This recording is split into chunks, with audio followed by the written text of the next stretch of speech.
இன்றே டவுன்லோட் செய்து உங்கள் ஃபேவரட் ஷோக்களை என்ஜாய் பண்ணுங்க.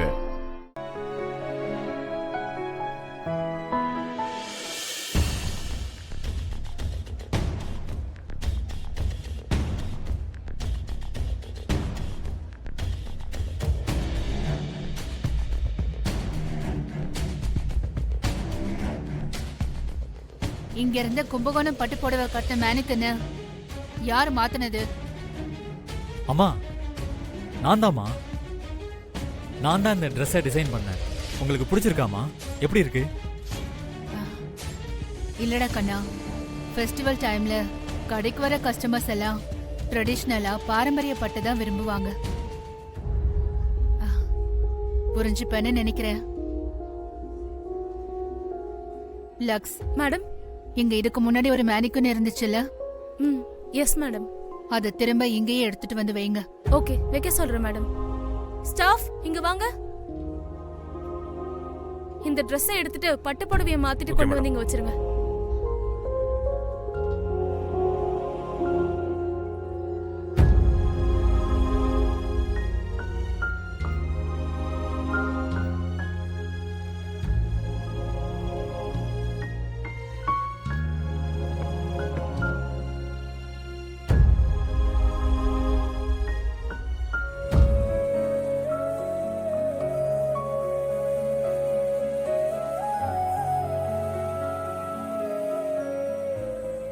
நீ டிசைன் பண்ண ட்ரெஸ் ரொம்ப அழகா இருந்தது.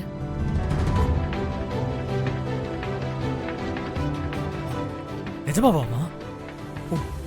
உங்களுக்கு பிடிச்சிருக்கா? ஒரு ட்ரெஸ் டிசைன் பண்றது ஈஸியான வேலை இல்ல, அது ஒரு கலை. எனக்கு அதை பத்தி நல்லாவே தெரியும் வருண். எனக்கு ஒன்னு நினைச்சு ரொம்ப பெருமையா இருக்குடா. ஒவ்வொரு பொருளும் அது இருக்க வேண்டிய இடத்துல இருந்தாதான் அதுக்கு மதிப்பு. நான் நிஜமாதான் சொல்றேன். நீ டிசைன் பண்ண ட்ரெஸ் இருக்க வேண்டிய இடம் இது கிடையாது.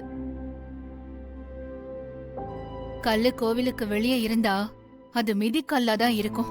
அதுவே கோபுரத்து உச்சியில இருந்தா அது சாமியா இருக்கும். அது மாதிரி தாண்டா நீயும். நான் இப்ப எதுவும் தப்பா சொல்லலையே? ஆஹா, சச்சே, நீங்க சொன்னா அது எப்பவுமே கரெக்டா தான் இருக்கும்.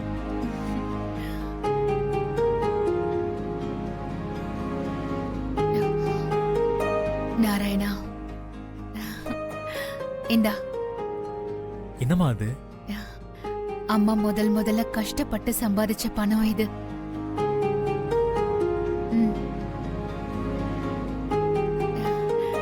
நீ இன்னும் மேலும் மேலும் வளரணும். இனிமே இது உன் கையில தான் இருக்கணும். எத்தனை பேருக்கு இந்த வரம் கிடைக்கும்னு தெரியலமா. நீங்க சம்பாதிச்ச முத காசு நான் செஞ்ச வேலைக்கு முத சம்பளமா வாங்குற பாக்கியம் அம்மா